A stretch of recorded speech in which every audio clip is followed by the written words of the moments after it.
Salve, gente! Olha, essa semana eu acabei me deparando com uma palestra do espetacular autor israelense Yuval Harari, que eu adoro. E como eu disse anteriormente em outra postagem, ele escreveu o Sapiens, Homo Deus e 21 lições para o século XXI. E hoje eu vou reproduzir aqui um trecho aqui para vocês a título de conhecimento, de curiosidade e ao mesmo tempo um alerta, um tanto quanto perturbador, porém muito real. E ele diz o seguinte: nós somos provavelmente uma das últimas gerações de Homo sapiens.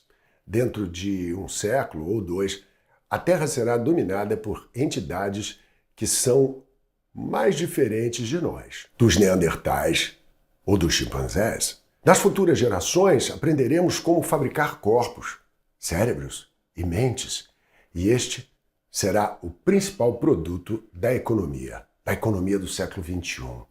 E não mais a indústria têxtil ou de veículos ou de armas, mas de corpos, cérebros e mentes. Como exatamente se parecerão os futuros mestres do planeta? Isso será decidido pelas pessoas que possuem os dados. Os que controlam os dados não só controlam o futuro da humanidade, mas o futuro da própria vida. Porque hoje os dados são as posses mais valiosas do mundo. Nos tempos antigos, a terra era a posse mais importante, e muita terra ficou concentrada em poucas mãos, e a humanidade se dividiu entre aristocratas e plebeus. Então, na era moderna, nos últimos 2 séculos, as máquinas substituíram a terra como o bem mais importante, a tal Revolução Industrial, e muitas das máquinas novamente se concentraram na mão de muito poucas mãos, e a humanidade se dividiu em classes capitalistas e proletários. Agora, os dados estão substituindo as máquinas como o bem mais importante. E se muitos dados se concentrarem em poucas mãos, a humanidade se dividirá não em classes, ela se dividirá em espécies. Agora, por que os dados são tão importantes? Eles são importantes porque chegamos a um ponto em que nós podemos hackear não apenas computadores, nós podemos hackear seres humanos e outros organismos. Mas o que você precisa para hackear um ser humano? Você precisa de 2 coisas. Você precisa de muito poder de computação e você precisa de muitos dados, especialmente dados biométricos, não apenas dados sobre o que eu compro, onde vou, mas dados sobre o que está acontecendo dentro do meu corpo, dentro do meu cérebro. Até hoje, ninguém tinha o poder de computação. Para tanto, os dados necessários para hackear a humanidade, mesmo que a KGB soviética ou a Inquisição espanhola seguisse você por toda parte 24 horas por dia, assistindo a tudo que você faz, ouvindo tudo que você diz, eles ainda não tinham o poder de computação e o conhecimento biológico necessários para entender o que estava acontecendo dentro do seu corpo e da sua mente. E entender como você se sente, o que pensa, o que deseja. Mas isso agora está mudando por causa de 2 revoluções simultâneas. De um lado, os avanços da ciência da computação, e especialmente o surgimento de aprendizado de máquinas, da inteligência artificial. Eles estão nos dando o poder de computação necessário, ao mesmo tempo os avanços na biologia e especialmente da ciência do cérebro. Eles estão dando o entendimento necessário, o entendimento biológico. Você pode resumir 150 anos de pesquisa biológica desde Charles Darwin em 3 palavras. Organismos são algoritmos e estamos aprendendo como decifrar esses algoritmos. Agora, quando 2 revoluções se fundem, quando a revolução da tecnologia, da informação, se funde com a revolução da biotecnologia, o que você obtém é a capacidade de hackear seres humanos. E talvez a invenção mais importante para a fusão da Infotech com a biotecnologia seja o sensor biométrico que traduz os processos bioquímicos do corpo no cérebro em sinais eletrônicos que um computador pode armazenar e analisar. Assim que você tiver informações biométricas suficientes e poder de computação suficiente, você pode criar algoritmos que me conhecem melhor do que eu me conheço. Quando você navega na internet, quando você assiste vídeos ou verifica a sua rede social, os algoritmos vão estar monitorando os seus movimentos oculares, sua pressão arterial, sua atividade cerebral, e eles saberão que eles podem dizer à Coca-Cola, por exemplo, se você quiser vender para uma pessoa dessas uma bebida açucarada, não use o anúncio com uma garota sem camisa. Use o anúncio com um cara sem camisa. Você nem vai saber que isso estava acontecendo, mas eles vão saber. E essa informação valerá bilhões.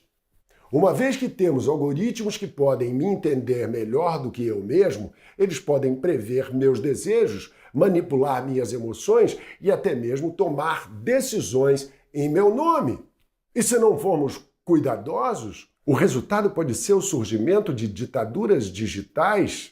No século XX, a democracia geralmente superou a ditadura. Por quê? A democracia era melhor no processamento de dados e na tomada de decisões que costumávamos pensar sobre a democracia, né? Nas ditaduras, em termos éticos e políticos. Mas, na verdade, são dois métodos diferentes. Para processar a informação, a democracia processa de uma forma mais distribuída. Ela distribui a informação e o poder de tomar decisões entre muitas instituições e indivíduos. A ditadura, por outro lado, concentra toda a informação e poder em um lugar só. Dadas as condições tecnológicas do século XX, o processamento de dados distribuído funcionou melhor do que o processamento de dados centralizado, que é uma das principais razões pelas quais a democracia superou as ditaduras e, por exemplo, a economia dos Estados Unidos superou a economia soviética. Mas isso é verdade apenas sobre a ótica tecnológica única do século XX. No século XXI, a nova revolução tecnológica, especialmente a inteligência artificial e o aprendizado de máquinas, eles podem balançar o pêndulo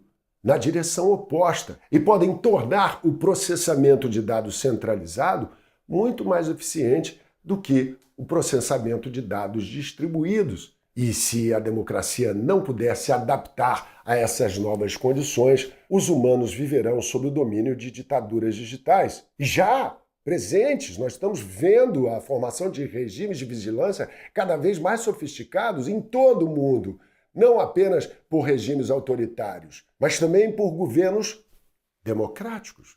Os Estados Unidos, por exemplo, estão construindo um sistema de vigilância global, enquanto o meu país, natal, Israel, está tentando construir um regime de vigilância total na Cisjordânia. Mas o controle de dados pode permitir que as elites humanas façam algo ainda mais radical do que apenas construir ditaduras digitais, hackeando organismos. As elites podem ganhar o poder de reproduzir o futuro da própria vida.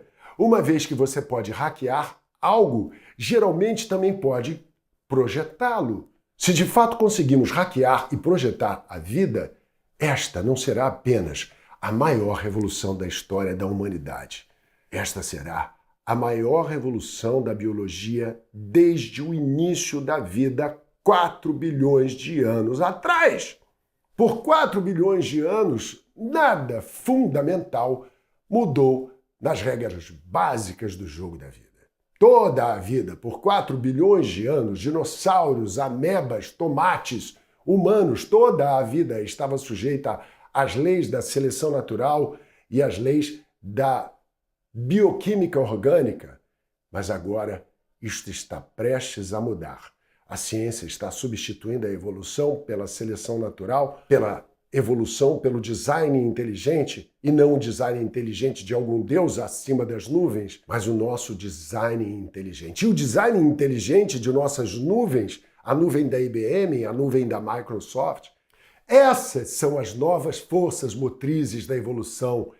E, ao mesmo tempo, a ciência pode permitir a vida, depois de ser confinada por 4 bilhões de anos, para o reino limitado dos compostos orgânicos, a ciência agora pode permitir que a vida se transforme no real inorgânico.